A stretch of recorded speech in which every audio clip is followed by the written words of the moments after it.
Mesdames et messieurs, bonsoir et bienvenue dans ce journal en cette soirée du samedi 14 mai 2022. Dans les actualités de ce jour, une tombola organisée par un ressortissant chinois à Tanamba au Manakar s'est soldée par des émeutes qui a fait 4 blessés dans un élément des forces de l'ordre aujourd'hui. Une personne a gagné le gros lot de 50 millions d'ariars, mais l'organisateur aurait refusé de le lui donner. La population a estimé que c'est une escroquerie perpétrée par le Chinois, ce qui a entraîné des jets de pierre et la destruction du kiosque où s'est déroulé le tirage. Reportage de Cécile Vain. 50 millions d'ariars, c'est le gros lot pour le gagnant du tirage d'une tombola qui a eu lieu à Manakar. Un père de famille aurait obtenu le ticket gagnant et l'a montré à l'organisateur. Mais le père de famille s'est vu refuser son lot gagnant selon les informations. L'organisateur, un ressortissant chinois, aurait affirmé qu'il s'agissait d'un faux ticket. Une dispute a éclaté entre les deux personnes et les informations portant sur le refus de l'organisateur s'est très vite répandues dans toute la ville. La population a ainsi pris parti et a exigé que l'organisateur donne son dû à ce père de famille. La foule très remontée a vandalisé le kiosque où se déroulait le tirage. Des jets de pierre ont également eu lieu. La population soutient que l'organisateur est un escroc et qu'il n'y avait pas de lot de 50 millions d'ariars dans le jeu. Les heurts ont fait 4 blessés, un enfant, 2 femmes et un élément des forces de l'ordre. Ces derniers ont d'ailleurs utilisé des bombes lacrymogènes pour éparpiller les manifestants. Selon les informations, le ressortissant chinois est auditionné par les forces de l'ordre actuellement. Affaire à suivre. Les litiges fonciers, la résolution des problèmes au sein du secteur de la vanille et le Tanamar Unfanjipalem, ce sont les raisons de la descente du secrétaire d'État en charge de la gendarmerie nationale à Fénérivest hier.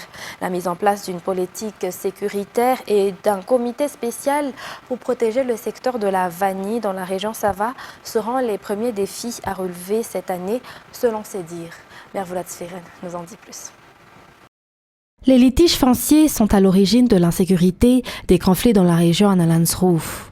Le secrétaire d'État en charge de la gendarmerie nationale, le général de corps d'armée, Gelé Serge, a affirmé durant un atelier à Fénérivest hier qu'un bureau de liaison sera mis en place dans la région afin de régler les problèmes fonciers ou les litiges. Il aidera également les employés dans le service foncier. Le secteur de la vanille a une place importante dans l'économie du pays et de la région car il est pourvoyeur de devises pour Madagascar. Durant sa rencontre avec les acteurs dans le domaine de la vanille dans la région d'Alansrouf, le SEG a affirmé que les paysans devront être appuyés pour qu'ils perçoivent plus d'intérêt, mais surtout, ils devront être protégés contre les vols de vanille qui gangrènent le secteur. Le général Gelé Serge a reconnu les efforts de tout un chacun car le vol de vanille a connu une baisse comparée à celui de l'année dernière. Le SEG appelle les planteurs de vanille dans la région d'Alansrouf à se réunir au sein d'une association pour pouvoir bénéficier de financements ou de semences. Il est à rappeler que la campagne de la vanille verte pour Analans-Rouf débute le 7 juillet 2022 et le prix minimum est de 75 000 ariars, ainsi que l'a décidé l'État. Et dans la partie nord du pays, une hausse de la production du riz est prévue pour le district de Béalal, dans la région Sofia, cette année. Ce district est le 3e plus grand producteur de riz à Madagascar et approvisionne la capitale et la partie nord de l'île. Le député, de son côté, appelle ainsi à la réhabilitation de la route nationale numéro 31 pour garantir la stabilité du prix du riz à Béalanan. Reportage de Cécile Vain, fin de Mireille, sur les images de Nzara. Les paysans de Béalanan moissonnent depuis le début de ce mois de mai. Cela signifie que la production de riz connaîtra une hausse par rapport à la production de riz de chaque année. Béalanan peut produire jusqu'à 90 000 tonnes de riz durant une saison.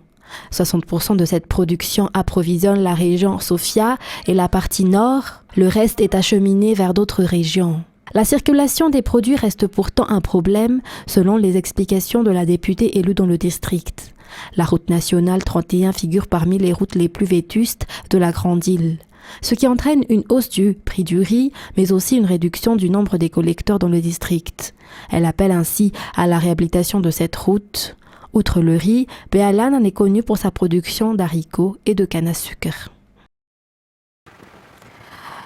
Et les régions Fitvnan et Vadvav y possèdent de nombreux sites touristiques. Pourtant, peu nombreux sont les touristes qui viennent visiter comparativement aux autres sites touristiques des autres régions de Madagascar, selon l'Office régional dans ces localités. Afin de promouvoir ces deux destinations, une semaine Vadvav et Fitvnan se tiennent actuellement. Reportage de Sandra Mireille et Secha Angelab.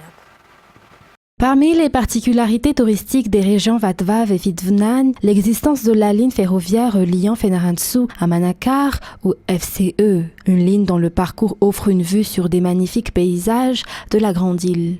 Le canal de Pangalan qui part de Manakar vers Mahanour ou encore des autres sites touristiques comme le parc national de Ramaphan qui est classé comme patrimoine international de l'UNESCO figure parmi les attraits de ces régions, sans oublier les cultures Intémour, Intambaok et Intanal. La promotion de ces destinations en est en cours actuellement à travers la semaine des régions Vadvav et Fitvnan qui se tient à Tannarin jusqu'à demain. Selon le ministre du Tourisme, la promotion du tourisme local à Madagascar doit être poursuivie, même si les frontières sont déjà rouvertes. Le registre de sûreté pour les prêts à Madagascar sera collecté dans un logiciel afin que le pays ait une structure de gestion des finances et juridiques fiable, mais aussi pour le respect des normes internationales. Cette nouvelle structure permettra également d'éviter d'éventuelles arnaques car toutes les informations concernant les prêts y sont enregistrées selon les explications. Fitimi Arkoufen et Yves Janel nous en disent plus.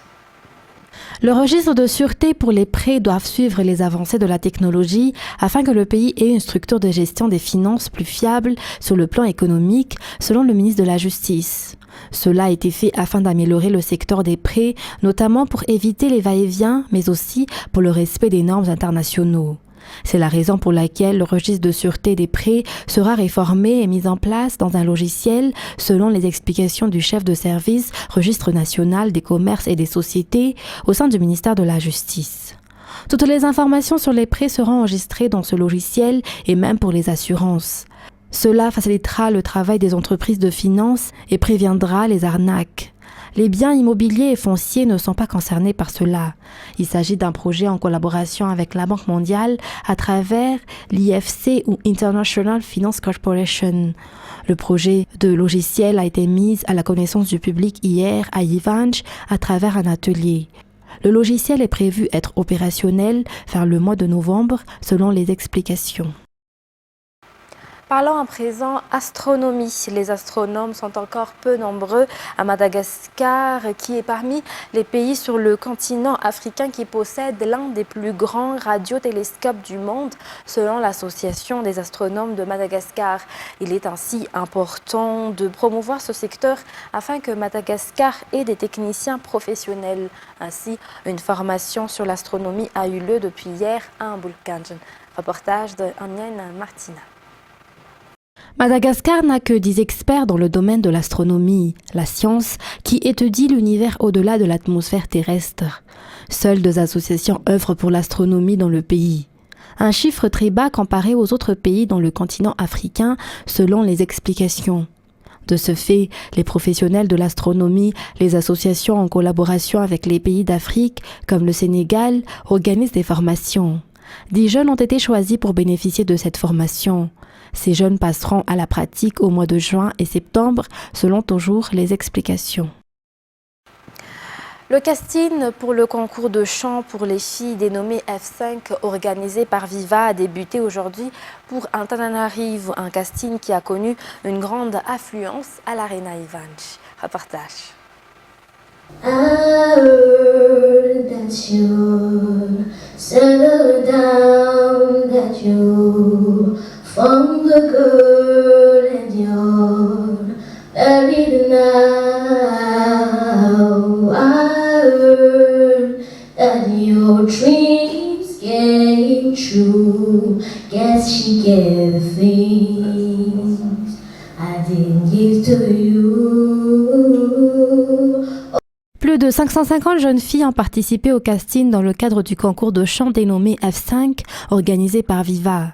La première étape du concours a débuté aujourd'hui pour Antananarivo. Les candidates ont été jugées sur leurs prestations a cappella.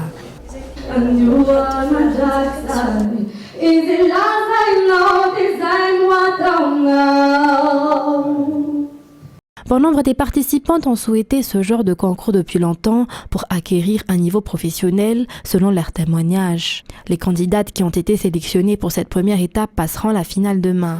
Le mardi 24 mai, l'équipe de Viva sera à Toamas pour le prochain casting. Mais auparavant, le casting pour le concours La Voix d'Or se fera le 21 et 22 mai prochain pour Antananarivo. Et dans les actualités internationales de ce soir, la communauté internationale a dénoncé l'intervention violente de la police israélienne aux funérailles à Jérusalem de la journaliste Shireen Abu Akleh. De son côté, le Conseil de sécurité de l'ONU a fermement condamné le meurtre de la reporter et réclame une enquête. La police israélienne a annoncé aujourd'hui en ordonner une. France 24. Les tirs nourris de ces combattants palestiniens et la réplique de l'armée israélienne. La scène se passe ce matin dans un camp de réfugiés de Jénine. Théâtre d'une poussée de violence comme on n'en avait pas vu depuis longtemps en Cisjordanie. Ces Palestiniens, armes automatiques à la main, tentent d'empêcher une nouvelle incursion israélienne. Elle se multiplie ces derniers jours. Un soldat israélien est mort au cours de ces affrontements. 13 Palestiniens ont été blessés. C'est dans ce même quartier que mercredi dernier, la journaliste palestinienne Shireen Abu Akleh a été tuée. Elle couvrait des affrontements semblables. Ces funérailles ont donné lieu, elles aussi, à des heurts à Jérusalem-Est en début d'après-midi. À la sortie de l'hôpital, le cercueil manque de tomber par terre après une charge des forces de l'ordre israéliennes. Sur ces images, on voit des policiers israéliens enlever des drapeaux palestiniens du véhicule qui transporte la dépouille. Shireen Abu Akleh, l'ancienne journaliste vedette d'Al Jazeera, les Palestiniens accusent l'armée israélienne de l'avoir abattue. Les Israéliens affirment eux qu'il est impossible de déterminer l'origine du tir meurtrier et demandent de récupérer la balle pour faire une expertise balistique.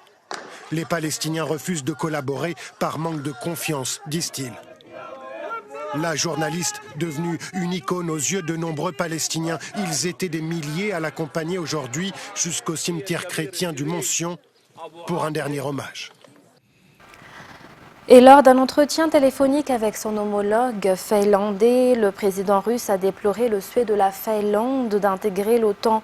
Sur le terrain, la situation est en train de basculer en faveur des Ukrainiens dans la région de Kharkiv. France 24. Sur ces images de l'armée ukrainienne, un pont flottant détruit et des blindés qui fument. D'après Kiev, les Russes ont tenté de franchir la rivière Donetsk qui traverse le Donbass et leur offensive a été repoussée.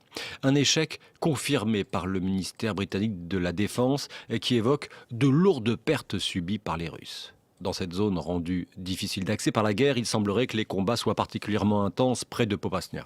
Les Russes ont beau avoir délaissé la capitale, Kiev, pour concentrer leurs efforts dans l'est du pays, ils ne font pas de percée majeure selon les renseignements américains. Ce responsable ukrainien se risque même à prévoir une date pour la fin des principaux combats. Le tournant se situera dans la deuxième partie du mois d'août. La plupart des actions de combat actives seront terminées d'ici la fin de cette année. Dans cette zone du Donbass où se concentrent donc les combats, Bilohorivka a payé un lourd tribut. Il y a une semaine, une école qui servait d'abri anti-bombe a été visée. Bilan, une 60aine de morts selon les autorités ukrainiennes. Cet habitant montre les restes de l'établissement. C'était l'école, un bâtiment de 2 étages. Il venait d'être rénové avec sa propre chaudière. Elle était moderne. Illustration de la situation complexe dans le Donbass où l'influence de Moscou est particulièrement forte. L'homme explique « Je fais plus confiance à la Russie qu'à tous les autres réunis ». Après avoir banni les Afghans de la vie politique, de l'école secondaire et des moyens de transport aérien ou de leur avoir interdit de voyager sans un membre masculin de leur famille, les talibans ont publié le 7 mai un décret qui impose aux femmes le port d'un voile islamique qui doit couvrir le visage. Mais certaines résistent au retour de la burqa. France 24. Ces femmes sont des résistantes contre le voile intégral. Elles refusent de porter le hijab tel qu'il est défini par le régime taliban, à savoir un voile islamique qui doit couvrir le visage. Elles témoignent de façon anonyme pour leur sécurité. Quand vous portez ça, vous ne pouvez même pas respirer. Même s'ils menacent de me pendre, je ne porterai pas la burqa. Ce mardi, elles ont manifesté dans les rues de Kaboul, le visage découvert. La burqa n'est pas notre hijab, ce n'est pas notre identité. Ici, c'est moi. Quand nous sommes allés un peu plus loin, nous avons été arrêtés par les talibans et ils ne nous ont pas laissé continuer à manifester. Ne parlez pas ou je vous tire dessus. Va-t'en, va-t'en. Ils nous insultent, nous ne pouvons rien leur dire car ils ont des armes et leurs doigts sont toujours sur la gâchette. Ils se fichent que nous soyons des femmes, ils n'accordent aucune valeur aux femmes. Je ne défends pas seulement mes propres droits, je défends les droits de toutes les femmes en Afghanistan. C'est ici au ministère pour la promotion de la vertu et la répression du vice que le décret a été rédigé. Sur les murs, une affiche qui exhorte les Afghanes à porter ces voiles islamiques, le niqab ou la burqa. La bonne tenue islamique couvre de la tête aux pieds, y compris le visage. Cet ordre ne vient pas de l'émirat islamique, mais d'Allah et du Coran. L'application du décret a commencé le jour où nous en avons fait l'annonce. Pour l'instant, nous expliquons les choses et nous agissons avec douceur envers nos sœurs. Dans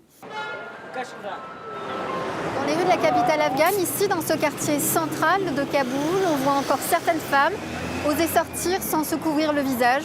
Mais elles sont, depuis la publication de ce décret, beaucoup plus rares. Ce que je porte, pour moi, c'est le hijab. Ils m'ont arrêté plusieurs fois à cause de ma tenue en me disant « ne sortez pas comme ça ». C'est arrivé tellement de fois. Mais je n'accepte pas de couvrir mon visage ou de montrer que mes yeux, parce que je ne pense pas qu'Allah soit aussi cruel.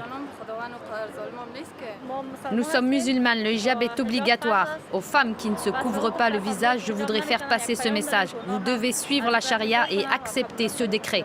Le régime taliban a prévenu que celles qui n'obéissent pas exposeront leur chef de famille à la prison. Mesdames et messieurs, ainsi s'achève cette édition pour ce soir. Nous vous remercions de nous avoir suivis jusqu'à son terme. Très bonne continuation sur Viva. Au revoir.